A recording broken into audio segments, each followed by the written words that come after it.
Na Prever FM, você começa o dia bem informado.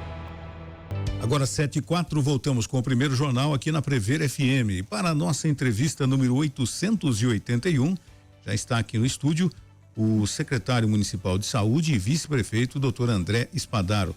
Doutor André, bom dia, satisfação em tê-lo aqui. Bom dia Márcio, bom dia a todos que acompanham a programação aqui da Prever, do primeiro jornal. Prazer é estar com vocês aí novamente para bater um papo aí sobre saúde e a gestão aqui do município. E é uma das pastas mais importantes, né? Falar de saúde, né? E a gente percebe que a preocupação do munícipe, de qualquer cidadão no mundo, é com relação à saúde. E eu falo muitas vezes, né, de pessoas que não moram aqui, que Botucatu é uma cidade privilegiada. É difícil manter uma cidade que muitas vezes é referência em saúde, doutor? Então, Márcio, eu diria que assim, realmente a saúde, eu acredito que é uma das pastas mais complexas, né? Acho que a saúde no Brasil, embora a gente tenha um sistema que seja um sistema reconhecido internacionalmente, que é o Sistema Único de Saúde, na sua configuração, na sua estrutura, ele é um modelo elogiado internacionalmente, mas que vive de carência, de financiamento, e a gente sabe que tem sempre demandas, né, que superam as ofertas de serviços, mas realmente a gente tem essa percepção aqui em Botucatu.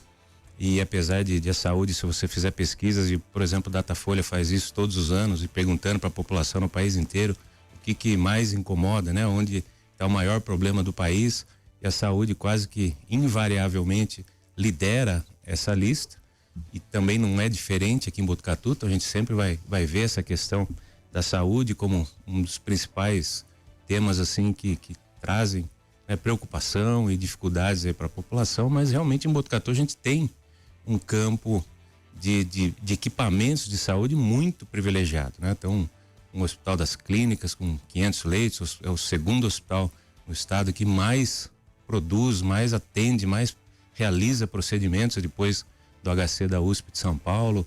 Então, Hospital Estadual, Sarad, Cantídio, AME, Luci Montoro, diferentes CAPS adulto, CAPS infantil, CAPS 1, CAPS 3, enfim, uma série de serviços, toda a rede bem estabelecida de unidade básica de saúde.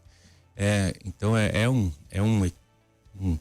polo tecnológico de saúde bastante amplo, mas que acaba também trazendo algumas dificuldades aqui para o município por essa característica, que é, vamos dizer assim, uma espécie de turismo de saúde e um perfil que a gente acaba tendo aqui de ter que fazer um atendimento quase que regional, e muitas vezes às custas do financiamento do Tesouro Municipal. Então isso é uma discussão que a gente faz muito com o prefeito. Ainda ontem fizemos uma reunião nesse sentido, e conversas com o governo do estado, com o governo federal. A gente esteve com representantes do Ministério da Saúde recentemente, o prefeito esteve com o secretário de estado, realmente levando esse tipo de preocupação, e muitos dos nossos equipamentos têm esse caráter regional, e muitas vezes o impacto do financiamento desse sistema, ele acaba sobrando predominantemente para o município, e isso traz uma série de dificuldades orçamentárias e dificuldades de a gente implementar novos serviços e atender algumas demandas reprimidas aí da cidade.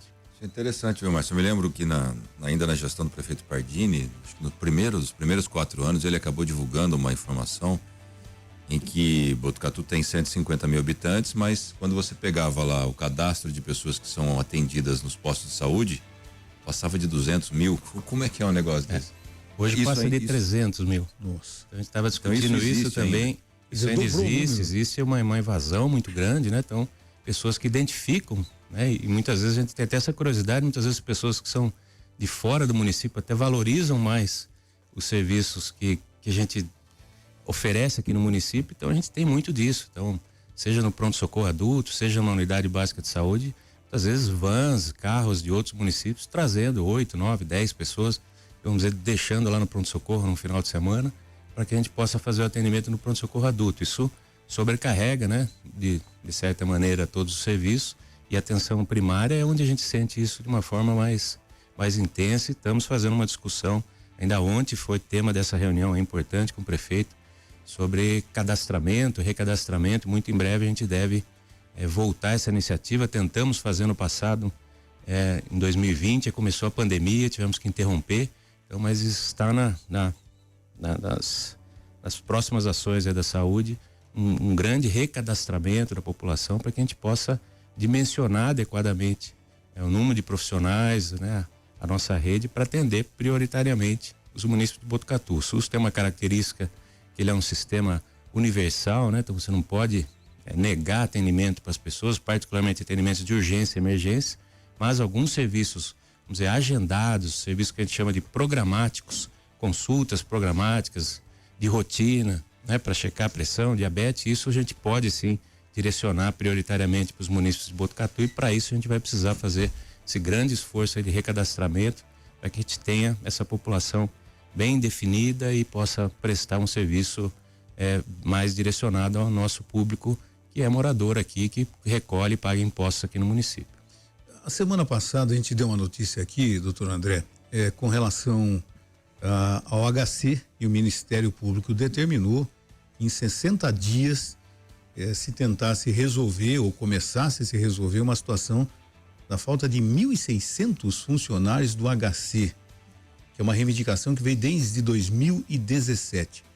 Como é que o doutor André ficou sabendo, ou se já sabia dessa informação e agora dessa determinação do Ministério Público de se adequar, de se contratar, de resolver esse problema?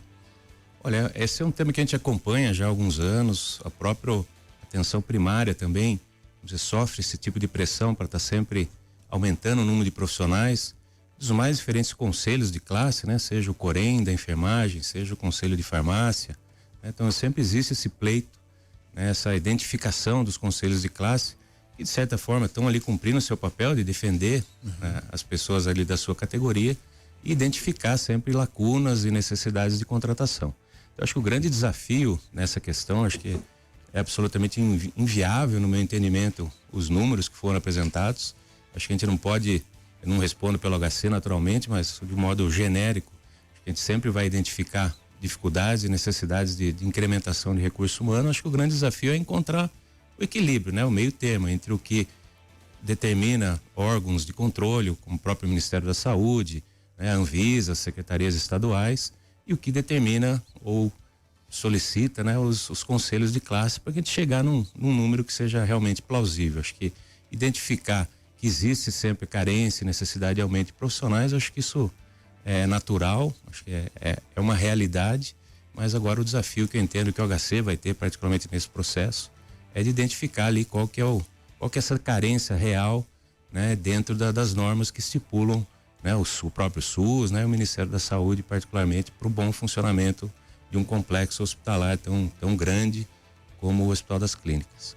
Já que o Márcio citou na questão do HC, secretário, um grande problema que a gente enfrenta aqui em Botucatu, embora, como o senhor falou, né, a gente tem um parque de saúde muito grande aqui, privilegiado, e isso é fato, mas é a questão de que parte desse parque atende o estado inteiro, ou pelo menos uma regional, não só Botucatu. Ou seja, o que eu quero dizer, o Hospital das Clínicas não é um equipamento de Botucatu, ele é estadual e está em Botucatu. E quando a gente precisa, às vezes, de uma vaga, a fila é a mesma para todo mundo. Então, onde eu quero chegar? As reclamações que a gente tem na imprensa, que são do dia a dia, estou no pronto-socorro, mas não consigo uma vaga para o HC. Isso já não é de hoje, isso já é de muito tempo. E como é que estão as tratativas para tentar resolver isso? Isso algum dia será resolvido, na sua opinião? Olha, como eu disse, essa é uma carência grande. Então, se a gente pegar historicamente o próprio Hospital das Clínicas, ele vem trabalhando com praticamente esse mesmo número de leitos há muitos anos, eu diria até décadas. Então, a gente já tem identificado e nos últimos anos trabalhado até nesse sentido e existem projetos dentro do HC também nesse sentido para que se crie, amplie essa oferta de leitos, né? Então, o HC ele atende ali uma região de quase 2 milhões de habitantes. E a gente vive as duas realidades, tanto de estar fazendo a gestão direta ali do pronto-socorro adulto, mas eu também tenho ainda minha atuação dentro do Hospital das Clínicas, a gente acompanha também a realidade do pronto-socorro. Então, por exemplo, ontem mesmo você tinha ali dentro do pronto-socorro do HC, pelo menos 80 pessoas que já estavam ali dentro do pronto-socorro aguardando leito. Então, quer dizer, você já tem uma demanda reprimida dentro do próprio complexo do HC, sem contar todas as demandas que são inseridas aí na Ciresp, né, na CROSS, não só de Botucatu, mas de até 60 municípios da região, dependendo da especialidade. Então é uma demanda que suplanta realmente a capacidade de oferta de serviço de urgência e emergência praticamente. Então, existe esse dado que dentro do Hospital das Clínicas, praticamente 65, quase 70% dos leitos hoje do Hospital das Clínicas, eles são, vamos dizer assim, absorvidos por esse atendimento de urgência e emergência. Então, hoje o HC ele é praticamente um hospital de urgência e emergência. Então, muitos pacientes que precisam fazer procedimentos eletivos, que tem uma cirurgia ali programada, marcada, têm dificuldade de conseguir o leito. Muitas vezes está com a cirurgia marcada, a vaga ali foi convocado para ser internado para operar e muitas vezes não consegue entrar no sistema porque a própria CROSS ali colocou mais 10, 15, 20 vagas zeros naquele dia e você acaba tendo que pedir para aquele paciente retorne para casa e seja convocado numa outra data. Então eu particularmente entendo que uma solução para isso não é de curto prazo, acho que não existe solução de curto prazo.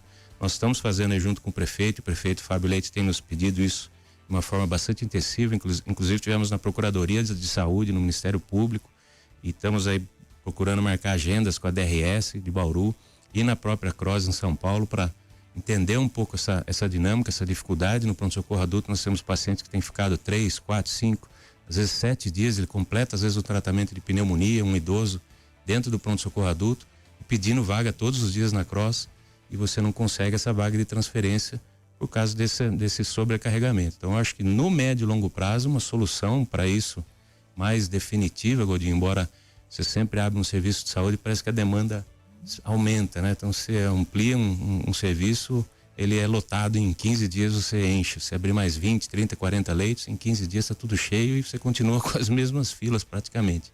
Mas eu penso que uma solução de médio e longo prazo ali seja, isso está discutido, existe projeto dentro do HC, a intenção de se fazer isso nos próximos anos, um instituto de urgência e emergência, né? Uma unidade separada de urgência e emergência, por exemplo, um prédio aí de mais 8 ou 10 andares, já tem um projeto piloto disso, arquitetônico, com 200 leitos, 50 leitos de pronto-socorro para clínica médica, 50 para cirurgia, um centro cirúrgico próprio, um centro de diagnóstico de imagem próprio, para que você possa, vamos dizer, retirar essa urgência e emergência de dentro do Hospital das Clínicas, que ele possa voltar a ter sua característica de atender pacientes de uma forma mais regular, pacientes eletivos, até para prevenir, né? Porque muitas vezes você não consegue operar aquele paciente da vesícula, por exemplo, que hoje a gente opera no Hospital do Bairro, ele ficava indo no pronto-socorro quase toda semana, de 15 em 15 dias, com cólica e precisando de leito para internação. Então, acho que à medida que você consegue desafogar tanto o sistema básico, por exemplo, que é o que o Hospital do Bairro está conseguindo fazer, mas melhorar essa condição para o Hospital das Clínicas, também fazer mais procedimentos programados, eletivos, para se prevenir que o paciente chegue numa situação de urgência e emergência, eu acho que esse seja o caminho, mas é um caminho que tem um custo muito elevado e vai exigir muita articulação política, porque é um novo prédio desse aí custa facilmente um investimento em torno de 200 milhões de reais para você colocar um projeto de pé, equipar, e ainda um desafio de custeio para você ter o recurso humano, de enfermagem, médico, para se manter, que muitas vezes é muito maior do que construir propriamente o equipamento, né? A gente usa o exemplo de uma UPA, por exemplo. Você constrói uma UPA hoje talvez com 5 milhões de reais. Então, se de repente você consegue uma emenda parlamentar, algum investimento, constrói a UPA. Mas depois ela vai te custar 12 milhões por ano. Então, a grande dificuldade também, além, né, de você construir novos equipamentos, é depois a manutenção disso e o custeio, que na saúde são sempre cifras milionárias. O senhor citou o Hospital do Bairro, né, secretário? Cirurgias de pequena complexidade, né? E até que ponto tudo isso tem resolvido problemas que às vezes as pessoas vêm enfrentando por anos a fio, né? Foi uma grande conquista, né? O Hospital do Bairro. Não tenha dúvida, hoje já temos mais de 2.100 procedimentos realizados ali no Hospital do Bairro. Eu uso esse exemplo da vesícula, acho que é um dos mais fáceis assim de entender, que a gente tinha ali frequentemente dezenas de pacientes mandando ouvidoria, reclamação nas redes sociais do prefeito, no WhatsApp do prefeito, reclamando que estava indo no pronto-socorro toda semana com dor, com cólica, com uma qualidade de vida ruim, e hoje a gente praticamente não tem mais nenhum paciente que precisava de cirurgia de vesícula na fila, de baixa e média complexidade. Acho que precisa deixar isso bem claro, porque tem alguns pacientes que são identificados como de alto risco, né? O paciente que é diabético, toma insulina, ou, por exemplo, é obeso, e ele hoje não se enquadra para ser operado no Hospital do Bairro, ele precisa ser operado no hospital terciário como HC. Então ainda existe ali algumas pessoas para alguns tipos de cirurgias que a cirurgia em si é simples, mas o paciente, por alguma comorbidade, uma condição dele, ele se enquadra como um paciente de alto risco que precisa operar no HC. Mas das nossas filas aqui, a gente tem até tido uma grata surpresa, existe até uma preocupação, né, de médio e longo prazo, em como a gente manter o funcionamento desse centro cirúrgico, até porque existe um risco daqui a pouco de a gente não ter mais esse paciente, né? Então, estamos avançando em uma série de especialidades, começamos com dermato, urologia, oftalmo, cirurgias, né, do aparelho digestivo, e agora estamos avançando para ginecologia, começamos a fazer alguns procedimentos, retirada de útero, né, esterectomia por videolaparoscopia, procedimentos, né, que tinha uma demanda grande. Devemos passar agora em breve para outra especialidade de otorrino, ortopedia, planejamento familiar, que a gente não estava habilitado ainda para fazer, depois de meses aí de articulação com a Diretoria Regional de Saúde, com a DRS. Na semana passada fomos autorizados agora a fazer vasectomia, laqueadura, que tem ali pelo menos 500, 600 pessoas na fila aí para fazer vasectomia, laqueadura, então vamos começar a fazer também, mas muito em breve, aí comentei isso com o prefeito ontem, nós vamos ter que encontrar alternativas para manter o financiamento do hospital e manter esse centro cirúrgico ativo, seja ofertando outros tipos de procedimentos, seja eventualmente fazendo uma oferta de procedimentos com recursos do Estado para a região, porque a gente pode ter uma grata surpresa de em breve, em 6 meses, 9 meses, 1 ano, a gente já não ter mais nenhuma demanda reprimida. Diminuir a demanda. Não ter demanda, não ter mais fila, né?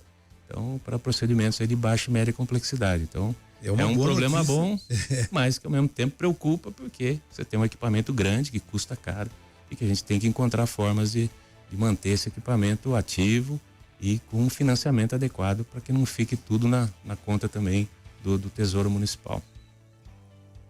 Nós temos participações de ouvintes, podemos colocá-los aqui antes de dar sequência? Tem o Carlos mandou um áudio aqui pra gente, vou colocar aqui para vocês ouvirem. Bom dia, André, bom dia, Ellen, bom dia, Márcio, bom dia ao Dr. André Spadaro. Gostaria de expor uma situação da minha irmã. O ano passado ela precisava fazer uma cirurgia, já estava quase praticamente certa, a cirurgia da retirada do útero, porque ela está com um grave problema de sangramento, né? O ciclo menstrual dela está vindo contínuo e já estava tudo certo, né?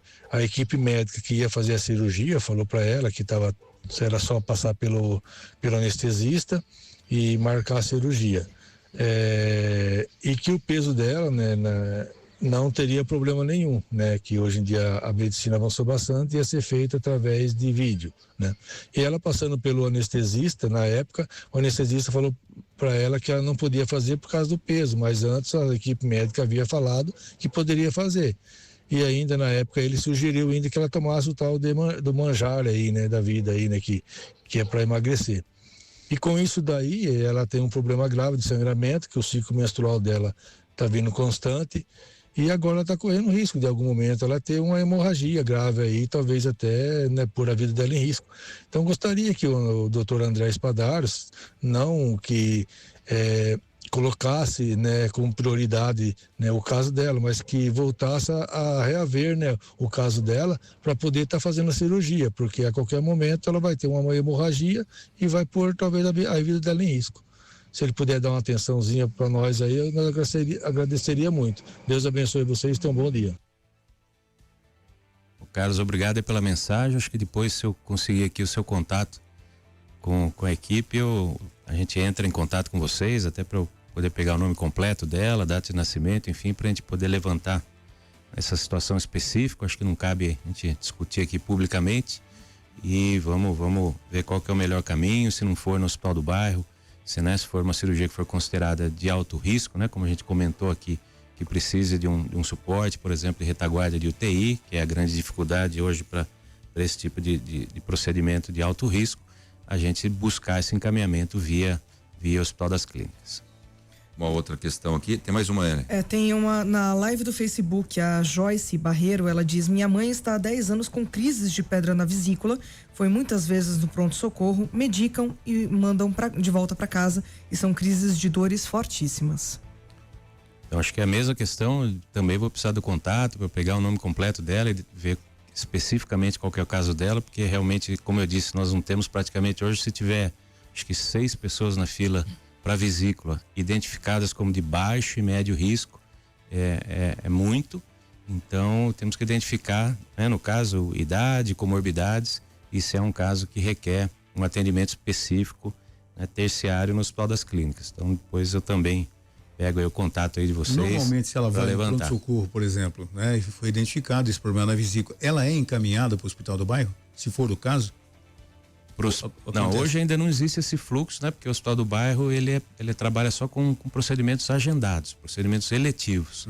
Em algum momento a gente quer chegar também, Márcio, nesse nível de, vamos dizer, de sofisticação. Por exemplo, um paciente que chega, por exemplo, com uma apendicite aguda no pronto-socorro adulto, hoje ele é encaminhado para o Hospital das Clínicas, ou com uma crise aí de vesícula, né? E que precisa fazer uma cirurgia de vesícula aguda, ele é encaminhado ainda para o Hospital das Clínicas. Não temos esse fluxo de internações clínicas ou cirúrgicas. Então, no Hospital do Bairro? Se eu estou com um problema de vesícula, eu tenho que ir direto ao Hospital do Bairro, tem que ser encaminhado através de um posto de saúde? Isso, é tudo através da atenção primária. Então, se a pessoa tem um problema, ela é identificada no posto de saúde, a gente encaminha para fazer ultrassom, a pessoa faz ultrassom, faz o diagnóstico, e aí o médico do posto de saúde faz a solicitação de encaminhamento para o Hospital do Bairro.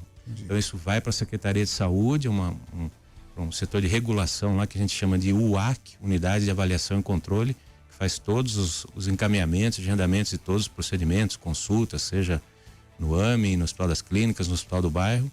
Então ele é encaminhado então para o Hospital do Bairro, passa primeiro com a equipe médica que vai ser responsável, seja da gastrocirurgia, se é uma cirurgia de ginecologia, passa com o ginecologista e depois passa com o anestesista. Então acho que talvez esses dois casos do Carlos e da Joyce devem ter sido, vamos dizer assim, barrados para operar no Hospital do Bairro nesse momento, que é a avaliação que o anestesista faz para ver qual é o risco cirúrgico do procedimento. Então, se ele for de baixo e médio risco, existe uma classificação bem conhecida na anestesia que chama ASA, ASA.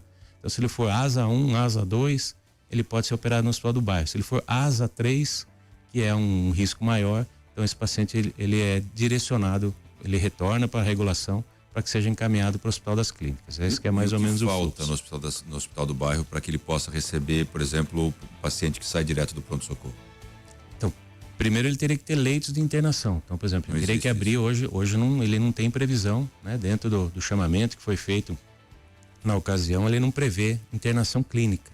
Então, existe agora um projeto, está em andamento agora uma reforma da ala Seng, né? Que foi comprometida com as chuvas e que vai envolver também o pronto-socorro. Então, eventualmente no futuro, a hora que você tiver, por exemplo, uma unidade de emergência funcionando lá embaixo novamente, e eventualmente pelo menos uma ala de enfermaria ali, clínica, então esses pacientes poderiam ser encaminhados. E para fazer cirurgias de alta complexidade, a gente teria que ter, por exemplo, uma retaguarda de UTI.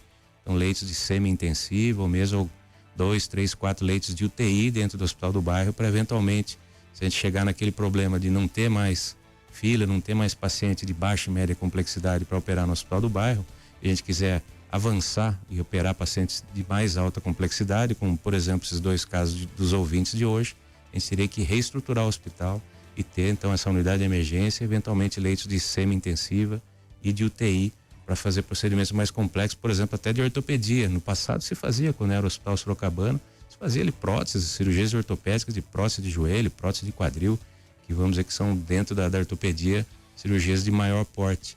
Já foi feito isso no passado lá, então talvez a gente tenha que evoluir nos próximos anos para chegar também nesse nível de complexidade e o hospital cada vez se tornar um hospital mais completo, né? E mais complexo e atender pacientes de maior complexidade. Acho que esbarra mais no custeio aí, não é nem espaço físico. Se a gente pensar hoje no custeio atual do Hospital Sorocabana, não sei se o senhor tem isso de cabeça, mas o quanto isso representa, se a gente transformar esse hospital para essa nova realidade, o quanto isso custaria? Isso está dentro do orçamento? Isso é uma utopia ainda? Até para a gente trazer a realidade para o ouvinte. Não, ainda não existe essa previsão, né? Dentro do orçamento, tudo isso teria que ser negociado e são conversas que a gente tem com a Diretoria Regional de Saúde, o Ministério da Saúde, realmente buscando financiamento, não só pela tabela SUS, mas estamos num momento de buscar cadastrar o município, fazer um termo de adesão do Hospital do Bairro para que ele possa receber o procedimento pela tabela SUS paulista, por exemplo, que chega a pagar 3 a 4 vezes mais do que a tabela SUS. Então, esse desafio, lógico que existe um sonho de se fazer tudo isso, mas para que esse sonho seja concretizado, precisa de muito recurso E como eu disse, não é 100, 200, 500 mil, é tudo milhões, né? Então já o custo hoje do hospital do bairro, para o que faz hoje, gira em torno de 16 milhões de reais por ano. Então se você ampliar isso, começar a ter UTI, a hora que tiver pronto-socorro e outros equipamentos, esse custo vai naturalmente escalando, e é preciso buscar outras fontes de financiamento que não só do Tesouro Municipal, porque senão fica inviável. Bom, são 7h29, nós estamos conversando com o secretário municipal de saúde, doutor André Spadaro. 3440-1009 é o nosso WhatsApp para você também mandar o seu questionamento, a sua pergunta, a sua mensagem. Vamos ao intervalo, já nós voltamos. 7h33, doutor André, a gente trouxe aqui a semana passada o secretário de Segurança, Municipal de Segurança, nós trouxemos também a secretária de Assistência Social e nós tocamos também num assunto bastante importante com a relação das pessoas pedindo nos faróis e bem próximo aqui, inclusive da Prever FM, aqui na Vital Brasil, né? Pessoas nessas casas que um dia foram da ferrovia, muita gente morando ali, usuários de droga e tudo mais. Como é que a Secretaria da Saúde tem visto tudo isso e que tipo de atuação a Secretaria pode ter em casos como esse? Márcio, esse realmente é um tema bem atual, bem complexo. Não coincidentemente, mas ainda ontem, a manhã toda ontem, dentro da Secretaria de Saúde, nós debatemos esse tema, né, da população em situação de risco, junto com a secretária Rose, com toda a equipe da assistência social e com toda a equipe da saúde, não só da atenção primária, mas também especificamente de um equipamento de saúde, vamos dizer que é o consultório na rua, que também tem essa característica de atender a esse público. Em seguida tivemos uma reunião com o prefeito, né, eu como secretário da Saúde, a Rose, assistência social, e o Sargento Laudo como secretário de Segurança, realmente para demonstrar que de fato é um tema que tem nos preocupado muito e é extremamente complexo, né? Então ele tem um viés aí de abordagem que é extremamente amplo. Então você tem ali desde pessoas ali que eventualmente são fugitivos ou tem algum mandado, então isso aí entra um trabalho, vamos dizer, da segurança para tentar identificar esse tipo de caso. Você tem questões que são mais de saúde, além da uso de álcool, uso crônico de álcool, de drogas, de problemas de saúde mental, não é só isso também. E você tem questões que são mais puras de assistência social, pessoas que perderam vínculo, que têm problema de agressão, de violência, que acabaram deixando o seu lar, mas muitas vezes você tem uma mistura de tudo isso. Então é um tema bem complexo. O prefeito tem nos demandado bastante que a gente busque soluções para isso, busque ampliar a oferta de serviços. Estamos estudando isso dentro, particularmente da saúde, e o secretário de Segurança, o secretário de Assistência Social também ficaram aí de levar na próxima semana mais uma reunião com o prefeito, soluções, protocolos, né, e caminhos para que a gente possa abordar. Mas realmente não é um tema simples. Eu digo que acho que até com o próprio desenvolvimento da cidade você tem uma tendência a aumentar a procura da cidade por pessoas em situação de rua, até pela maior talvez poder econômico da população, que as pessoas acabam ajudando. Acho que existe uma intenção de se fazer uma campanha grande nesse sentido de se evitar ajudar ali mesmo com dinheiro no semáforo, né, orientar que essas pessoas procurem o serviço, seja de saúde, seja o centro acolhedor, seja o centro pop da assistência social, para que a gente possa mudar um pouco essa cultura. É muito difícil, acho que as pessoas têm essa tendência de querer ser solidárias e ajudar, e muitas vezes acabam perpetuando uma situação, né, e fazendo com que cada vez mais você tenha uma procura do nosso município por pessoas em situação de rua que identificam aqui a cidade como uma cidade, vamos dizer, mais acolhedora nesse sentido. Acho que não, a gente não tem que ser, nós temos que ser solidários, são seres humanos que estão enfrentando ali uma situação peculiar, com dificuldades. A gente precisa ter essa sensibilidade de acolher, mas acolher oferecendo serviço, oferecendo oportunidades. Eu acho que oferecer, por exemplo, a frente de trabalho, acho que é muito mais amplo. O desenvolvimento também tem que estar junto com a gente nisso, para que você possa dar oportunidade, ou seja, acolher, tratar uma situação específica de saúde que seja, oferecer um emprego, dar uma oportunidade, fazer uma capacitação, para que você possa no médio e longo prazo controlar essa situação. Não tem solução de curto prazo, imediata, né? Mas eu acho que é um trabalho que vai ter que ser feito de múltiplas mãos, né? Comandado aí pelo prefeito e várias secretarias envolvidas, saúde, assistência social, segurança, desenvolvimento econômico, para que a gente possa cuidar e dar oportunidade para essas pessoas, para que elas possam sair dessa situação aí de rua, dessa situação de risco.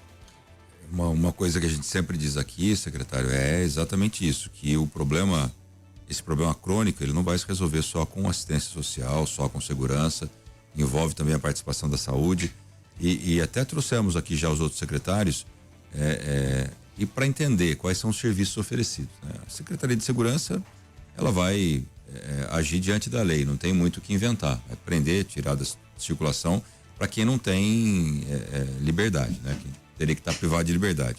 Assistência, nós temos aqui o Centro Pop, temos o Espaço Acolhedor e outros serviços que são oferecidos. E a saúde? Quando a gente recebe, então, uma pessoa em situação de rua, que geralmente está ali para estimular o seu vício, né? Para custear o seu vício, o que a população pode oferecer? Ao invés de eu te dar dinheiro, eu queria te dizer que nós temos aqui o CAPS, nós temos o sei lá o quê. O que a gente pode oferecer para esse cidadão para que ele não volte? Porque a Secretaria de Segurança vai prender, a assistência social vai acolher, mas e o tratamento? Como é que está isso no município? Então, André, não existe assim serviços específicos para esse público, né? Então, toda a responsabilidade dentro do Sistema Único de Saúde para o atendimento de pessoas em situação de rua, ele engloba todos os equipamentos. Então, por exemplo, a atenção básica tem um papel primordial nisso. Então, o posto de saúde, né, da região, a gente estava até discutindo isso ontem, redefinindo esses fluxos, né? Porque a gente tem concentrado um pouco o encaminhamento desses pacientes para o pronto-socorro adulto, isso tem gerado um pouco de dificuldade, até transtornos ali no atendimento do pronto-socorro adulto. Então a gente está redefinindo, utilizar também toda essa rede de pronto-atendimentos noturnos, mas assim, basicamente todos os equipamentos de saúde estão disponíveis para atender a população em situação de rua. A atenção básica, ela tem esse papel de porta de entrada e um equipamento que é específico para isso que a gente está discutindo, eventualmente mais investimentos nesse equipamento, é o consultório de rua. Então isso é um programa do governo federal, Botucatu aderiu, nós temos uma equipe aqui de consultório de rua, que é composta aí por 2 enfermeiras, 2 técnicos de enfermagem, um psicólogo e um agente social.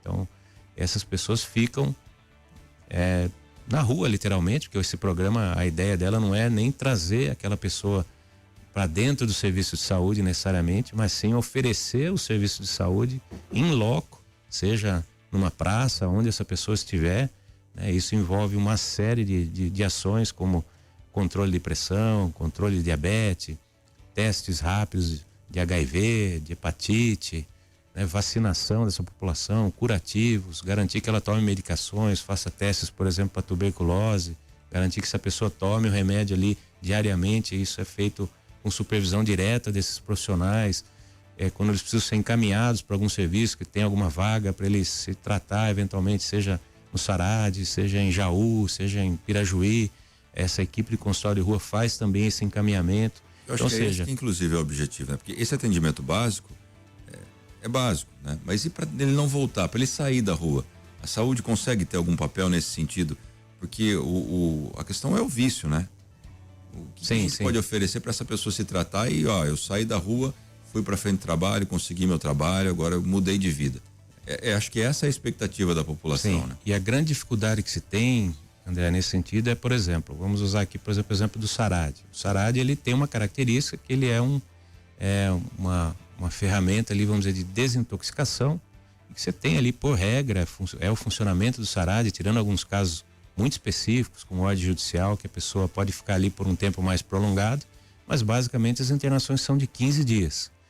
Isso é lei, né? Não existe mais aqueles instituições em que, por exemplo, você vai colocar uma pessoa que é um usuário de álcool, de drogas, ela vai ficar ali internada 1 ano, 2 anos. Isso é um movimento amplo que vem sendo feito nos últimos anos para esse tipo de instituição não poder mais operar nesse formato. Então, o grande desafio é que você tem limitações. Então, por exemplo, você consegue uma vaga. Ontem levamos, por exemplo, 12 pessoas nessa situação para internação em um outro município, em uma entidade, para fazer esse trabalho. Mas ela permanece ali 45, 60 dias, tem um prazo ali, vamos dizer, estabelecido até por lei, né, que a pessoa fica. E, infelizmente, que a gente observa é um nível de recaída muito grande, né? Então, a partir do momento que mesmo que a pessoa fique ali 60 dias em tratamento, quando você retorna essa paciente para a sociedade, muitas vezes ela volta, infelizmente, com a situação de rua, porque você não consegue encontrar ali, ou você encontra a família, mas a família não está disposta mais não funciona, não tem mais aquele vínculo, né? Não consegue mais colocar a pessoa para dentro de casa.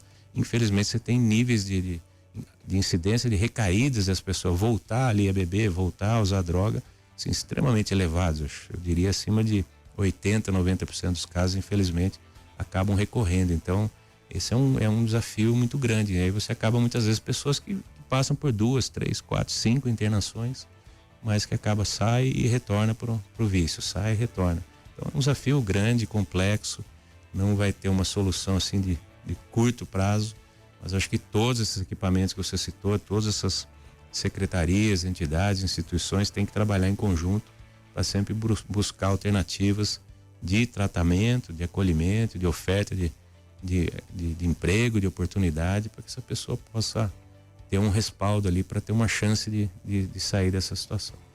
Bom, nós temos aqui mais ouvintes, né, Ellen? Tem a Isabel ainda falando dessa situação das pessoas em vulnerabilidade pelas ruas de Botucatu. Bom dia a todos.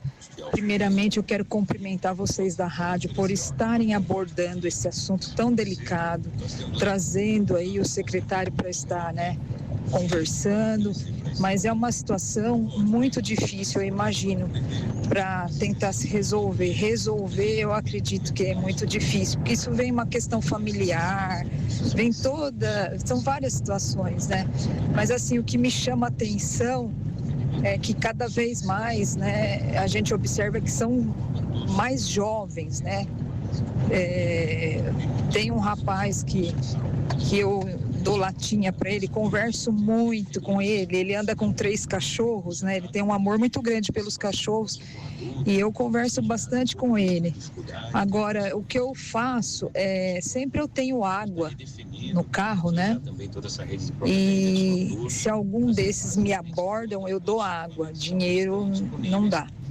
Eles são resistentes, eles não querem, acho que já tem essa cultura de que vão ganhar um dinheirinho, uns troquinhos. Os restaurantes, as padarias costumam ajudar também, dando alimento, isso eu acho válido. Mas assim, é muito importante a gente estar falando sobre essa situação. Um ótimo dia. Bom dia, então, a Isabel que mandou essa mensagem e essa realidade. Agora, doutor André, foi feito um cadastramento para saber, parece que a secretária falou em torno de 140 pessoas que estão numa situação dessa e que são residentes em Botucatu, que moraram aqui em Botucatu. E se foi feito esse cadastramento, essa identificação para saber quem são essas pessoas, da onde elas vieram, por que elas vieram, isso foi feito? Existe esse trabalho, ainda ontem a gente estava discutindo, vamos dizer, colocar o cadastro da assistência social ao lado do da saúde. Entendi. Que da assistência social é esse número mais ou menos, em torno de 110, 120 moradores que são identificados de Botucatu. Existe um fluxo maior que passa aqui pelo município de pessoas que estão em situação de rua, que acabam passando por Botucatu, vamos dizer, em trânsito, ficam alguns dias e acabam retornando depois ou vão para outros municípios, que é um número ainda maior, que pode chegar aí facilmente em torno de 300 pessoas por mês identificadas nessa situação, que não são de Botucatu, mas você tem esse público aí de pouco mais de 100 pessoas que é de Botucatu. O consultório de rua tem cadastrado mais ou menos 194 pessoas. É um pouquinho maior, a gente estava até discutindo como a gente colocar agora de uma forma mais em cooperação ali da Secretaria de Saúde com a assistência social, e já montamos um grupo de trabalho ontem e vamos fazer reuniões periódicas da saúde com a assistência social voltadas a isso, para poder identificar, porque o critério da assistência social de quem mora na rua é um pouco diferente do que o consultório de rua utiliza para prestar atendimento. Tem muitas pessoas que ficam na rua o dia todo, por exemplo, usando droga, mas ela tem uma casa e ela vai dormir eventualmente na casa dela à noite. Então, para assistência social, ele não é considerado uma pessoa em situação de rua, mas para a saúde nós não conseguimos trazer essa pessoa para dentro dos equipamentos de saúde, então nós prestamos um serviço de saúde no local, na praça, onde essa pessoa estiver. Então a gente tem um cadastro na saúde que é um pouquinho maior do que o da assistência social, mas o número gira em torno disso mesmo, em torno de um pouco mais de 100 pessoas que são identificados como moradores de Botucatu. E a assistência social particularmente tenta fazer esse trabalho de conhece, identifica, muitas vezes sabe quem que é a família, tudo, e tenta fazer essa abordagem para reintegrar a pessoa na família, mas existem situações de vínculos rompidos de uma forma tão, vamos dizer, contundente que você não consegue restabelecer esse vínculo e retornar a pessoa ali pro seio da família. Mais ouvinte, Ellen? Tem. O Emerson também mandou um áudio aqui pra gente. Bom dia, pessoal da rádio. Bom dia, André. Tudo bem? Aqui é o Emerson Barbosa, da área imobiliária da cidade de Botucatu. Com a conquista do título de distância turística, queria entender de forma prática como as secretarias, especialmente a saúde, desenvolvimento urbano e meio ambiente, estão se estruturando para sustentar esse crescimento nos próximos anos. E olhando para frente, quais são as prioridades da gestão para garantir que esse desenvolvimento aconteça de forma organizada, gerando emprego, renda e valorização real para a cidade e para quem vive aqui. André, forte abraço, meu amigo. Pessoal da rádio, forte abraço, um ótimo dia para todos nós. A pergunta dele é mais abrangente, inclusive, né?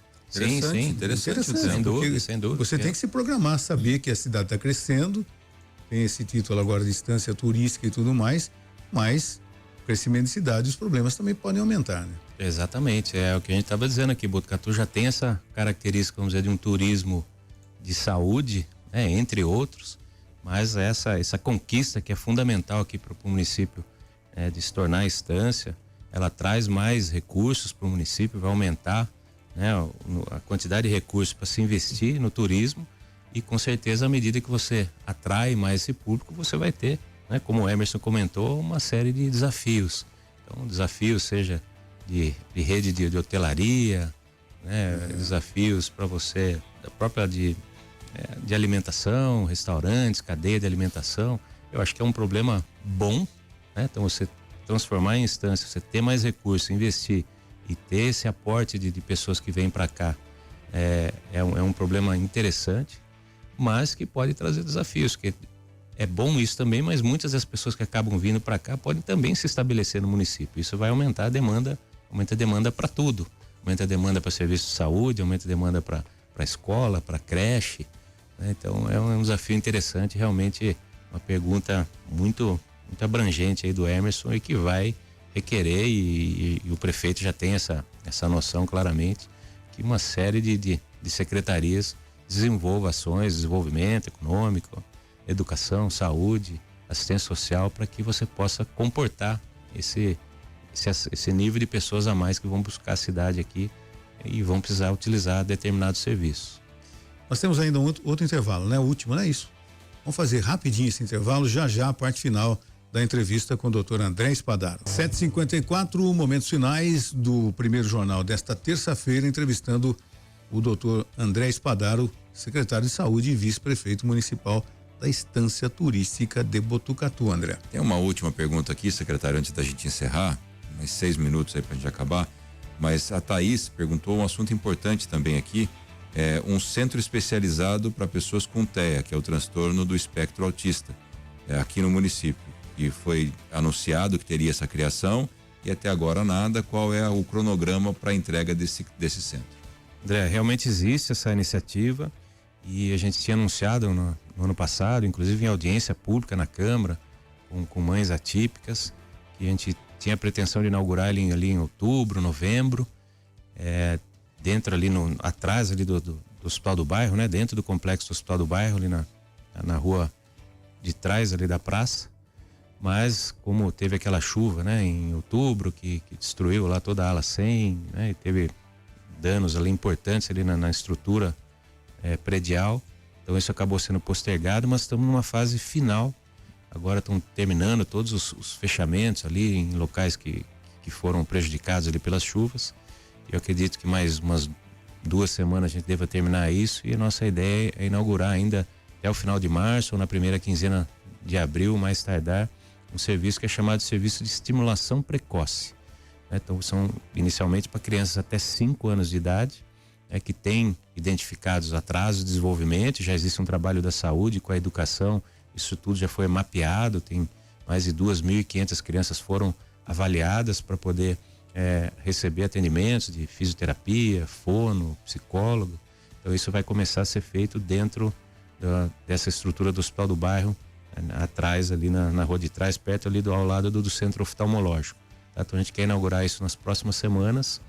Não é um serviço específico para TEA, embora é uma população que, à medida que você vai atendendo e fazendo toda avaliação, diagnóstico, em torno de 50%, 60% acabam ao longo do tempo tendo o diagnóstico de TEA firmado, fechado, né? Que não é um diagnóstico tão simples de ser feito, mas a gente já vai começar com esse serviço agora nas próximas semanas. Como mais tardar no início de abril, a gente já vai estar mais um serviço aí para essa população, que é uma população, uma demanda crescente, né? Que a gente tem identificado dentro da saúde e dentro da educação também, que tem um papel importante na condução desses casos, e existe uma integração grande da saúde com a educação para que a gente possa atender esse público. Bom, são 7h57, doutor André Spadaro, muito obrigado por ter aceitado o nosso convite. As perguntas que não foram feitas, a Ellen vai encaminhar, inclusive, para o doutor André, para a Secretaria de Comunicação, né? Então todos terão a sua devida resposta.